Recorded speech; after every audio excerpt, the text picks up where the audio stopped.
नमस्कार प्यारे विद्यार्थियों, स्वागत है आप सबका काइनेटिक्स क्लासेस की ऑनलाइन कोचिंग में।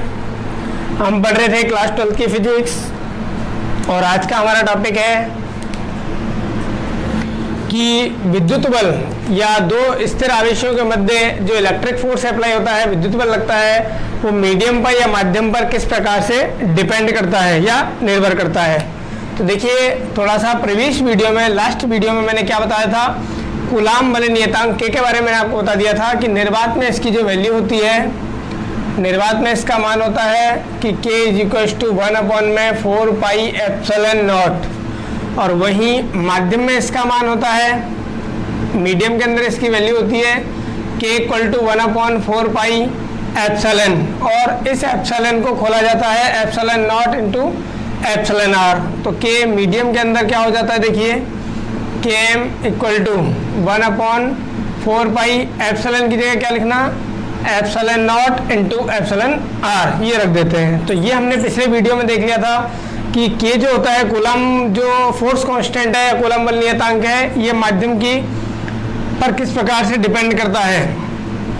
एप्सिलॉन r क्या है आपकी, एप्सिलॉन r आपको बता दिया गया, माध्यम का क्या है, परावैद्युतांक है, यानी कि एब्सोल्यूट परमिटिविटी ऑफ मीडियम, यानी कि किसी माध्यम की आपेक्षिक विद्युतशीलता होती है एप्सिलॉन r, जिसका वैल्यू हमेशा एप्सिलॉन r का जो वैल्यू है वो 1 से क्या होगा, ज़्यादा होता है, 1 से अधिक होता है। हाँ, निर्वात के लिए जरूर इसकी वैल्यू जो है, निर्वात के लिए इसकी वैल्यू कितनी होती है, 1 होती है। निर्वात के लिए एप्सिलॉन r का वैल्यू कितना होता है, 1 होता है। बाकी और अदर मीडियम्स के लिए या और सभी के लिए, माध्यमों के लिए एप्सिलॉन r का मान हमेशा 1 से क्या होगा, बड़ा होगा। तो समझते हैं हम लोग कि फोर्स जो है, यानी कि जो इलेक्ट्रोस्टैटिक फोर्स है या विद्युत बल है, वो किस तरीके से माध्यम पर डिपेंड करता है। चलिए देखिए, पहले हम बात कर लेते हैं निर्वात में।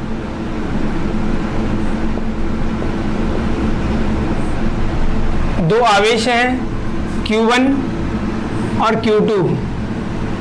Q1 Q2 दो आवेश हैं, दोनों आवेश एक निश्चित दूरी r पर रखे हुए हैं, यानी कि इनके बीच की दूरी कितनी है, r है, r दूरी पर ये स्थित है। अच्छा, तो इनके बिटवीन जो इलेक्ट्रिक फोर्स अप्लाई होगा निर्वात में, इनके बीच में जो बल लगेगा, तो वो कितना होगा सर, वो होगा F हम लोग फॉर्मूला जानते हैं, K Q1 Q2 अपॉन में r²। ये हमने पढ़ लिया था, बिल्कुल सर।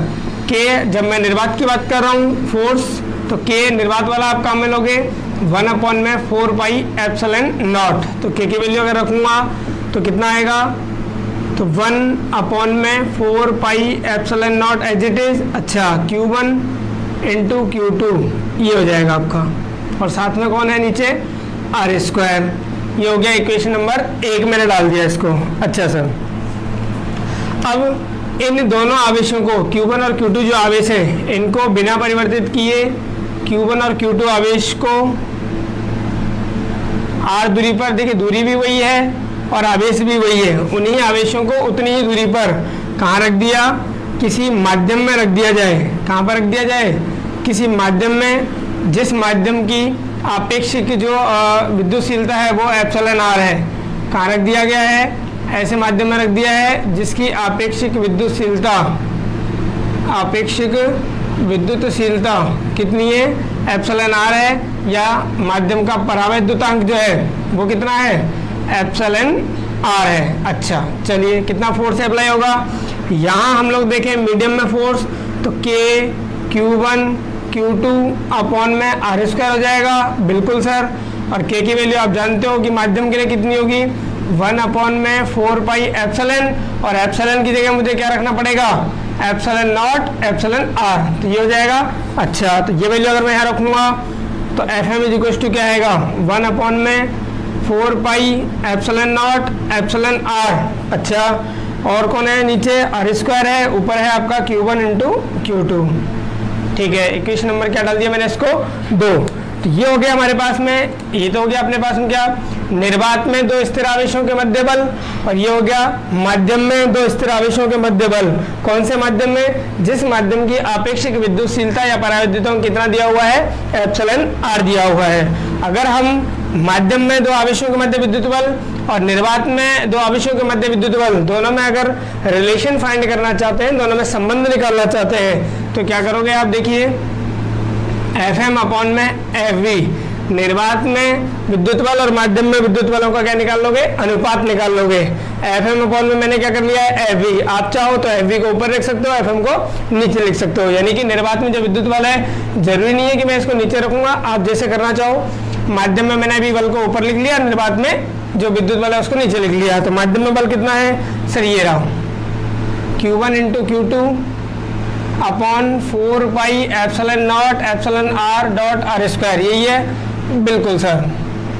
अच्छा, और निर्वात में अगर मैं बल की बात करूँ तो निर्वात में कितना है?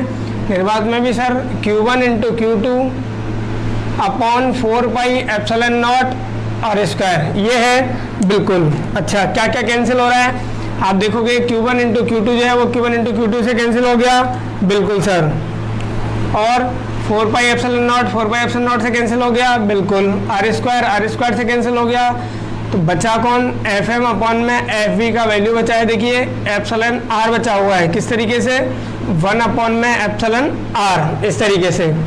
अच्छा, अगर मैं इसका रेसिप्रोकल कर दूं तो ये मुझे मिल जाएगा निर्वात में विद्युत बल बटे माध्यम में विद्युत बल बराबर एप्सिलॉन आर। ये मिलेगा नहीं मिलेगा? बिल्कुल सर। रेसिप्रोकल हमने इसको कर दिया, व्युत्क्रम हमने कर दिया, तो एप्सिलॉन आर बराबर कितना मिल गया? निर्वात में विद्युत बल बटे माध्यम में किन्हीं दो स्थिर आवेशों के मध्य विद्युत बल। तो एप्सिलॉन आर पराविद्युतांक की यहाँ से आप एक और परिभाषा बना सकते हो अगर आपको जरूरत पड़े तो, कि किन्हीं दो स्थिर आवेशों के मध्य निर्वात में विद्युत बल और उन्हीं आवेशों के मध्य उतनी ही दूरी पर माध्यम में विद्युत बल के अनुपात को माध्यम का आपेक्षिक परावैद्युतांक या फिर आपेक्षिक विद्युतशीलता या परावैद्युतांक कहते हैं। तो यहाँ से आपको क्या नजर आ रहा है? देखिए, अगर यहाँ से आप Fm की वैल्यू निकालोगे तो Fm अपने को क्या मिलेगा? यानी कि माध्यम में जो फोर्स है वो क्या मिलेगा? कि निर्वात में जो फोर्स है वो क्रॉस मल्टीप्लाई होकर के ऊपर चला जाएगा और उसमें डिवाइड हो जाएगा किसका? एप्सिलॉन आर का। तो माध्यम में जो बल मिल रहा है हमें, वो निर्वात में जो विद्युत बल था उसमें किसी वैल्यू का भाग देने पर मिल रहा है। और एप्सिलॉन आर की वैल्यू मैंने अभी बताई आपको कि किससे ज्यादा होगी? एक या एक से क्या होती है? अधिक होती है। तो यहाँ जो ये वैल्यू है, देखिए एप्सिलॉन आर की वैल्यू निर्वात के लिए केवल एक होती है, बाकी सभी माध्यम के लोगों के लिए क्या होती है? एक से ज्यादा होती है। तो यहाँ मैं बात करूँगा एप्सिलॉन आर एक से ज्यादा है, तो उसका किसी वैल्यू में अगर डिवाइड करूंगा तो जो मुझे वैल्यू मिलेगी वो निर्वात वाली वैल्यू से तो क्या मिलेगी? कम मिलेगी। यानी कि Fm जो है ये कम होगा और Fv जो है वो ज्यादा होगा, क्योंकि Fm जो है वो Fv यानी निर्वात में जो बल है उसमें किसी वैल्यू का भाग देने पर मिल रहा है। और भाग देने पर जो वैल्यू आती है वो क्या आती है? जिस वैल्यू में भाग दे रहे हैं उससे तो कम ही आती है। तो आपको क्या समझना है यहाँ से? कि माध्यम में विद्युत बल का मान निर्वात की तुलना में क्या हो जाता है? कम हो जाता है। यानी कि दो स्थिर आवेशों को एक निश्चित दूरी पर रखने पर निर्वात में यदि उनके मध्य अगर कोई बल लग रहा है तो और उन्हीं आवेशों को उतनी ही दूरी पर अगर किसी माध्यम में रख दिया जाता है तो जो बल लगता है वो निर्वात की तुलना में कम लगता है। यानी कि माध्यम में विद्युत बल यानी कि इलेक्ट्रोस्टैटिक फोर्स की वैल्यू क्या हो जाती है? कम हो जाती है। तो आप लोग इस स्टेटमेंट को याद भी रखना और इस फॉर्मूले को Fm अपॉन में Fv इक्वल्स टू 1 अपॉन में एप्सिलॉन आर या फिर Fv अपॉन में Fm equals to epsilon r, इन दोनों फॉर्मूलों को या एक फॉर्मूले को आप क्या है याद भी आपको रखना है ताकि न्यूमेरिकल्स में आपको काम आए। और स्टेटमेंट के रूप में आपको याद हो गया होगा कि किन्हीं दो स्थिर आवेशों के मध्य निर्वात में विद्युत बल का मान उन्हीं आवेशों को उतनी ही दूरी पर माध्यम में रखने पर उनके मध्य लगने वाले विद्युत बल के मान से अधिक होता है। निर्वात में अधिक होता है और माध्यम में कम होता है। क्लियर? देखिए फ्रेंड्स, हमने जो पढ़ा उसके ऊपर कुछ बेस्ड क्वेश्चन करते हैं हम लोग। पहला क्वेश्चन है, निर्वात में स्थित किन्हीं दो स्थिर आवेशों के मध्य विद्युत बल F न्यूटन है। यदि इन दोनों आवेशों के मध्य धातु की प्लेट रख दी जाए तो इनके मध्य विद्युत बल हो जाएगा। क्या हो जाएगा? 4 ऑप्शन आपके पास दिए हुए हैं, इनमें से कोई एक आंसर है वो आपको बताना है। चलिए तो हम लोग स्टार्ट करते हैं सॉल्यूशन क्वेश्चन नंबर 1 का। तो क्या क्वेश्चन है? निर्वात में स्थित 2 स्थिर आवेशों के मध्य विद्युत बल F है कि मान लिया हम लोगों ने Q1 और Q2 2 आवेश हैं जो r दूरी पर रखे हुए हैं और कहाँ रखे हुए हैं? निर्वात में रखे हुए हैं। आवेशों के बारे में आपको कुछ कहा नहीं गया है कि आवेश समान है या सजातीय है विजातीय है, तो आप कोई भी आवेश मान सकते हो। Q1 Q2 मैंने मान लिया ये दोनों सजातीय हो सकते हैं, ये दोनों विजातीय हो सकते हैं। क्लियर? निर्वात में रखे हुए हैं। तो निर्वात में अगर इनके बीच में मैं विद्युत बल की बात करूंगा तो निर्वात में विद्युत बल कितना है? F न्यूटन है। तो F बराबर आपको मालूम है K Q1 Q2 अपॉन में R स्क्वायर फॉर्मूला होता है। K Q1 Q2 अपॉन में R स्क्वायर, ये फॉर्मूला होता है विद्युत बल का। इलेक्ट्रिक फोर्स का फॉर्मूला होता है between 2 charges which are at rest position पर। 2 स्थिर आवेशों जो कि R दूरी पर रुके हुए हैं, स्थिर हैं, उनके मध्य विद्युत बल का सूत्र होता है। ठीक है, निर्वात की अगर हम लोग बात कर रहे हैं तो K का मान क्या होगा? तो K का मान रखते हैं, देखिए Q1 इंटू Q2 ऊपर पहले से रखा हुआ है, ये रहा। K का मान है कि 1 अपॉन में 4 पाई एप्सिलॉन नॉट और साथ में नीचे कौन है? R स्क्वायर है। तो ये हो गया अपने पास में इक्वेशन नंबर 1। ठीक है, यहाँ तक उसने बोला गया है, बिल्कुल बोला है। अब कहा गया है यदि इन दोनों आवेशों के मध्य धातु की प्लेट रख दी जाए, धातु की प्लेट रख दी जा रही है, इसका मतलब ये माध्यम की बात कर रहा है कि आवेश आपके वही हैं, आवेशों के बारे में कोई परिवर्तन नहीं किया गया है। Q1 Q2 दोनों चार्ज वही है, दूरी डिस्टेंस भी आपका वही है R, क्योंकि क्वेश्चन में कहीं नहीं बोला गया है कि दूरी बदलना है या आवेश बदलना है, सिर्फ माध्यम रख दिया आपने। तो अब मैं अगर माध्यम की बात करूंगा तो माध्यम में बल कितना हो जाएगा?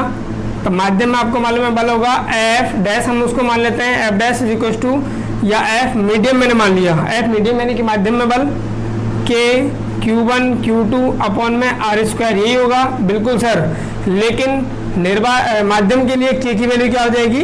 बदल जाएगी। तो K की वैल्यू आप क्या रखोगे? Q1 और Q2 तो पहले से ही एज इट इज है, बिल्कुल। अपॉन में K का मान रखोगे 1 upon 4 pi epsilon into R square.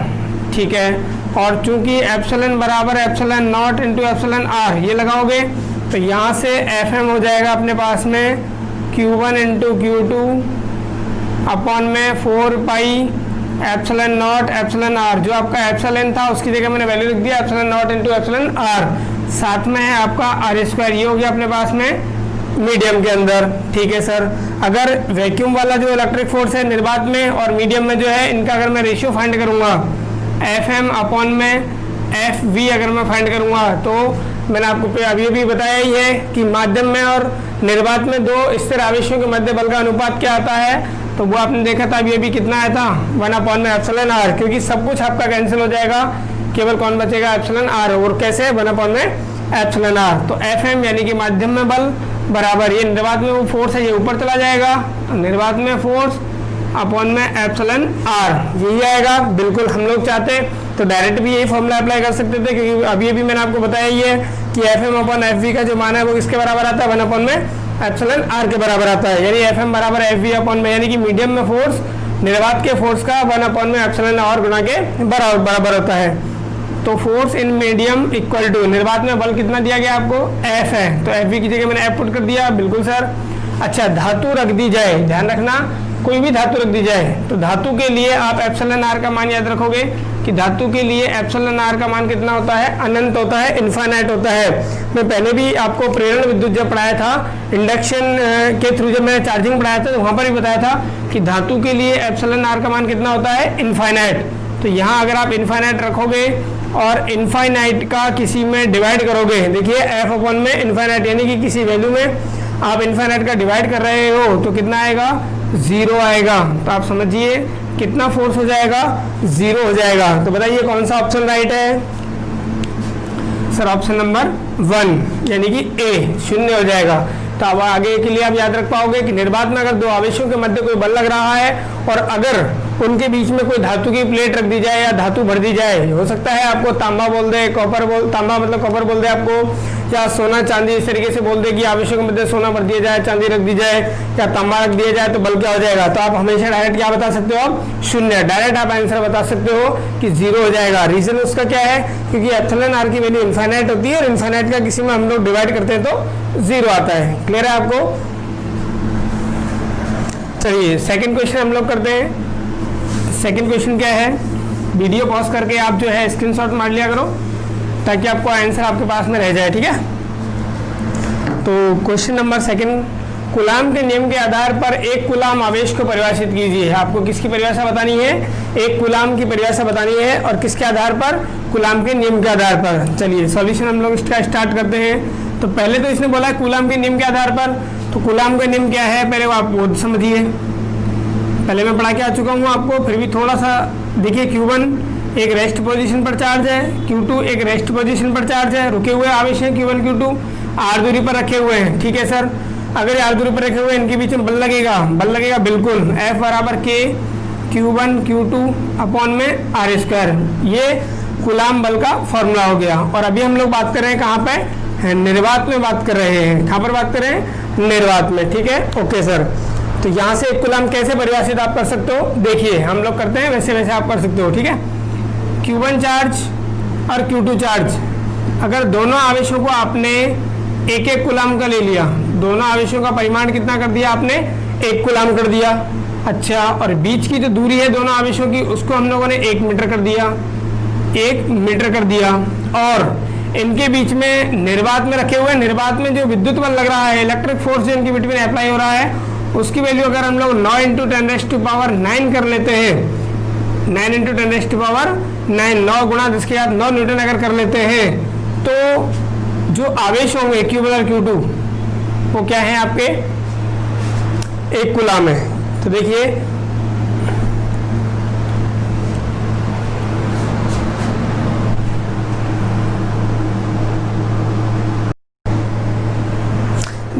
Start करते हैं सेकंड नंबर क्वेश्चन, और वो क्या है? कूलाम के नियम के आधार पर एक कूलाम आवेश को परिभाषित कीजिए। कूलाम के नियम के आधार पर किसको डिफाइन करना है आपको? एक कूलाम को परिभाषित करना है। एक कूलाम की आपको परिभाषा बतानी है, ठीक है? किसके आधार पर बतानी है? कूलाम के नियम के आधार पर। तो समझिए आप कैसे आप इसका सॉल्यूशन कर सकते हो। सॉल्यूशन नंबर 2 का है ना। तो पहले कूलाम का नियम आप क्या होता है आपको मालूम है, पढ़ा चुका हूँ मैं आपको लास्ट वीडियोज के अंदर। Q1 Q2 दो रेस्ट पोजीशन पर रुके हुए आवेश हैं, r दूरी पर रखे हुए हैं, यानी इनके बीच की दूरी r है। और निर्वात में अगर ये रखे हुए हैं तो निर्वात में इनके बीच में बल लगता है। कितना बल लगता है सर? F बराबर K Q1 Q2 अपॉन में r स्क्वायर। ये इलेक्ट्रिक फोर्स विद्युत बल लगता है। ये कूलाम का सूत्र था, बिल्कुल था सर। तो इसके आधार पर आप एक कूलाम को कैसे परिभाषित करोगे ये भी आप समझिए कि Q1 और Q2 दो आवेश है। बिल्कुल सर, Q1 Q2 क्या है? 2 आवेश हैं। अगर इन दोनों आवेशों का परिमाण समान कर दिया जाए, अगर इन आवेशों का परिमाण क्या कर दिया जाए? समान कर दिया जाए, यानी कि Q1 बराबर क्या कर दिया जाए? Q2 बराबर Q, ठीक है? Okay sir. और इनके बीच की दूरी अगर 1 मीटर कर दी जाए, अगर इनके बीच की दूरी कितनी कर दी जाए? 1 मीटर, यानी कि जो R है उसकी वैल्यू आपने 1 मीटर कर दी। और इनके बीच में जो इलेक्ट्रिक फोर्स अब अप्लाई होगा, उस निर्वात में जो इलेक्ट्रिक फोर्स अप्लाई होगा उसकी वैल्यू हम लोग 9 × 10⁹ अगर मान ली जाए। अगर दोनों स्थिर आवेशों एक समान परिमाण के जो आवेश हैं 1 मीटर की दूरी पर रख दिया जाए उनको, और उनके बीच में बल कितना लगा जाए? 9 × 10⁻9 न्यूटन का बल लगे, तो ये आवेश 1 कूलाम के होंगे। तो ये आवेश जो Q है इनका मान कितना होगा? 1 कूलाम होगा। देखिए किस प्रकार से F = K, हमने कहा Q1 और Q2 को सेम कर लो आप। तो Q1 जो है और Q2 जो है, Q1 की जगह हमने लिख दिया Q और Q2 की जगह भी हमने कितना लिख दिया? Q। अच्छा, बीच की दूरी कितनी करनी है अपने को? 1 मीटर, यानी कि 1 स्क्वायर कर दिया। F = अच्छा F भी हम लोग आपको बता रहे हैं कि F कितना करना है आपको? निर्वात में बल का मान कितना कर दिया जाए? 9 × 10⁹9। तो F की वैल्यू लिख दी मैंने 9 × 10⁻9। अच्छा, K का वैल्यू आप निर्वात में जानते हो कि ये भी 9 × 10⁹9 होता है। अच्छा, Q और Q को अगर मल्टीप्लाई करूंगा तो कितना हो जाएगा सर? Q² हो जाएगा। डिवाइड में कितना आएगा? 1 आएगा। तो उससे कोई फर्क पड़ेगा क्या सर? उससे कोई फर्क नहीं पड़ेगा। तो यहाँ से हम लोग अगर देखें क्यू स्क्वायर अगर मैं यहाँ से निकालने जाऊंगा तो लेफ्ट हैंड साइड 9 गुणा 10 की घात 9, इसके बटे में कौन आ जाएगा 9 गुणा 10 की घात 9, ये वाला आ जाएगा। अच्छा, बराबर में कौन बचेगा क्यू स्क्वायर, इसको कैंसिल आउट करोगे तो क्यू स्क्वायर का वैल्यू कितना आने वाला है? तो क्यू स्क्वायर का वैल्यू आएगा सर 1। तो अगर यहाँ से आप क्यू निकालोगे तो क्यू बराबर आएगा प्लस माइनस का 1 कूलम। तो क्या समझ में आ रहा है आपको कि ये दोनों जो आवेश हैं इनका वैल्यू कितना होगा 1 कूलम होगा। परिभाषा आप क्या बनाओगे? तो समझिए आप परिभाषा भी बना लेते हैं। किया क्या है आपने, उसी को आप परिभाषा के रूप में बोल सकते हो। दोनों स्थिर आवेशों को आपने क्या किया है, एक समान परिमाण का किया है। बीच की दूरी क्या की है आपने 1 मीटर की है, और निर्वात में बल का मान उनके बीच में क्या रखा है 9 × 10 की घात में 9। तो आवेशों का मान कितना होगा 1 कूलम होगा। तो सुनिए, एक समान परिमाण के दो आवेशों को 1 मीटर की दूरी पर स्थिर रखने पर, एक समान परिमाण के आवेशों को 1 मीटर की दूरी पर स्थिर रखने पर निर्वात में यदि उनके मध्य 9 × 10 की घात में 9 न्यूटन का बल लगता है तो आवेशों को 1 कूलम कहते हैं। प्रकृति आपकी कुछ भी हो सकती है, दोनों पॉजिटिव हो सकते हैं, नेगेटिव हो सकते हैं। क्लियर है आपको? या स्टार्टिंग यहाँ से कर लीजिए आपकी निर्वात में एक समान परिमाण के दो आवेशों को 1 मीटर की दूरी पर रखने पर यदि उनके मध्य 9 × 10 की घात में 9 न्यूटन का विद्युत बल लगता है या आरोपित होता है तो स्थिर आवेशों को 1 कूलम कहते हैं। क्लियर है आपको? तो इन पर बेस्ड और भी अगर आपके पास क्वेश्चन हो तो क्वेश्चन करिएगा, नहीं आ रहे हो तो आप हमसे पूछ सकते हो। हमसे कांटेक्ट करने के सारे तरीके हमने आपको डिस्क्रिप्शन में दिए हुए हैं, और देखते रहिए हमारे साथ करेंटिस क्लासेस के ऑनलाइन प्लेटफॉर्म पर। पढ़ते रहिए 12th क्लास की फिजिक्स, 10th क्लास की मैथमेटिक्स और 12th क्लास की मैथमेटिक्स।